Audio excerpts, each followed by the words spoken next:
The idea behind the Bronco began with Ford product manager Donald N. Free in the early 1960s, who also conceived the Ford Mustang and engineered by Ford engineer Paul G. Axelrod, with Lee Iacocca approving the final model for production in February 1964, after the first claim models were built in mid-1963. Developed as an off-road vehicle, ORV, the Bronco was intended as a competitor for the Jeep CJ5 and International Harvester Scout. Today a compact SUV in terms of size, Ford marketing shows a very early example of promoting a civilian off-roader as a sports utility, the two-door pickup version.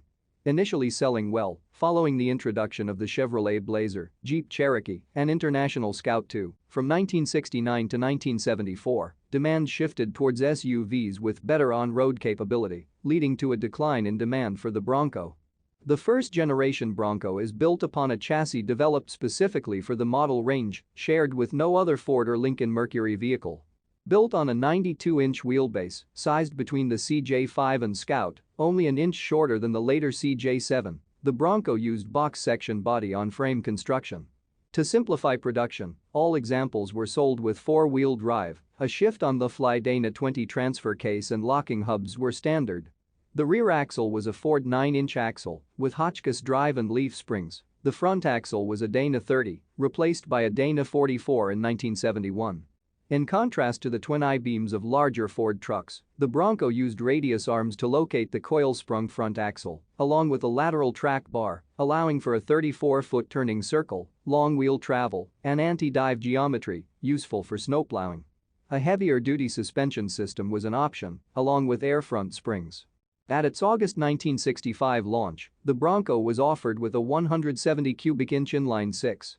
Derived from the Ford Falcon, the 105 horsepower engine was modified with solid valve lifters, a 6 US quart, 6 liters oil pan, heavy-duty fuel pump, oil bath air cleaner, and carburetor with a float bowl compensated against tilting.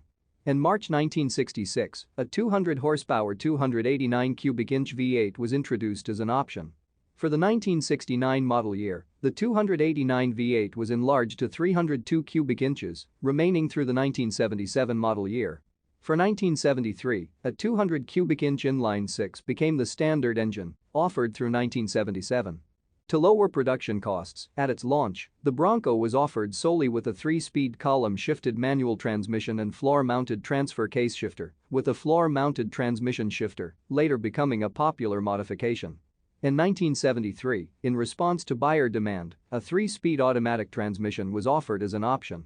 In a central theme of the first-generation Bronco, styling was subordinated to simplicity and economy, so all glass was flat, bumpers were straight C-sections, and the left and right door skins were symmetrical prior to the fitment of door-mounting hardware. For 1966, 3 body configurations were offered, including a 2-door wagon and half-cab pickup, and open-body roadster. At its $2,194 base price, $17,507 in 2018 dollars, the Bronco included few amenities as standard. However, a large number of options were offered through both Ford and its dealers, including front bucket seats, a rear bench seat, a tachometer, and a CB radio, as well as functional items such as a tow bar, an auxiliary gas tank, a power takeoff, a snowplow, a winch, and a post-hole digger. Aftermarket accessories included campers, overdrive units, and the usual array of wheels, tires, chassis, and engine parts for increased performance.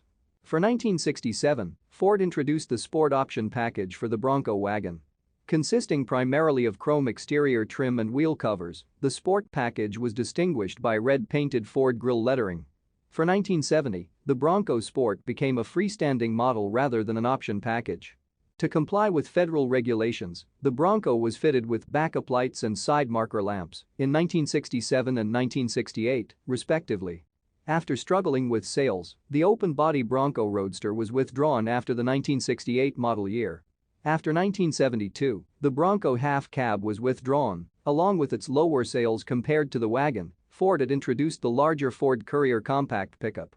In a minor revision, for 1977, the exterior-mounted fuel tank caps were replaced behind hinged doors, as on all other Ford trucks, initially offered as a single trim level with a long option list. For 1967, Ford introduced the Sport Option package for the Bronco wagon. Consisting primarily of chrome exterior trim and wheel covers, the Sport package was distinguished by red-painted Ford grille lettering. For 1970, the Bronco Sport became a freestanding model rather than an option package.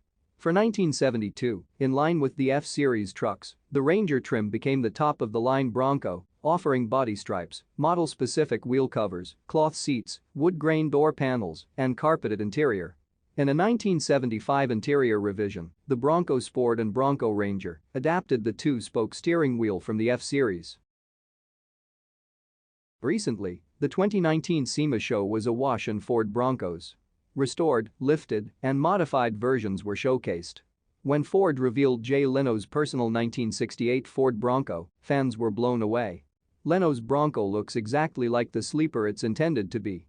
What you wouldn't know is that it packs the heart of the 2020 Ford Shelby GT500 under the hood, a supercharged 5.2-liter V8 packing 760 horsepower.